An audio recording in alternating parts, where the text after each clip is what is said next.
We saw this in World War II, when Denmark fell to Germany after just 6 hours of fighting and was totally unable to defend either itself or Greenland. So the United States was then compelled, we did it, we felt an obligation to do it, to send our own forces to hold the Greenland territory. And hold it we did, at great cost and expense. They didn't have a chance of getting on it, and they tried. Denmark knows that.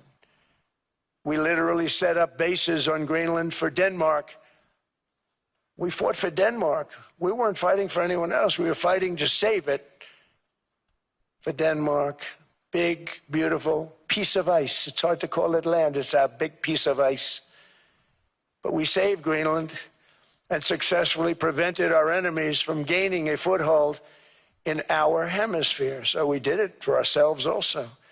And then after the war, which we won it big. Without us, right now you'd all be speaking German and a little Japanese, perhaps. After the war, we gave Greenland back to Denmark. How stupid were we to do that? But we did it. But we gave it back. But how ungrateful are they now? So now our country and the world face much greater risks than it did ever before because of missiles, because of nuclear, because of weapons of warfare that I can't even talk about. 2 weeks ago, they saw weapons that nobody ever heard of. They weren't able to fire one shot at us. They said, what happened? Everything was discombobulated. They said, we've got them in our sights. Press the trigger, and nothing happened. No anti-aircraft missiles went up. There was one that went up about 30 feet and crashed down right next to the people that sent it. They said, what the hell is going on? Those defensive systems were made by Russia and by China. So they're going to go back to the drawing boards, I guess. Greenland is a vast, almost entirely uninhabited and undeveloped territory.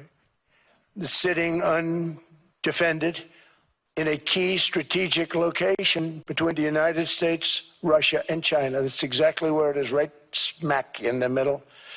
Wasn't important nearly when we gave it back. You know, when we gave it back, it wasn't the same as it is now. It's not important for any other reason, you know, everyone talks about the minerals. There's so many places. There's no rare earth, no such thing as rare earth. There's rare processing, but there's so much rare earth.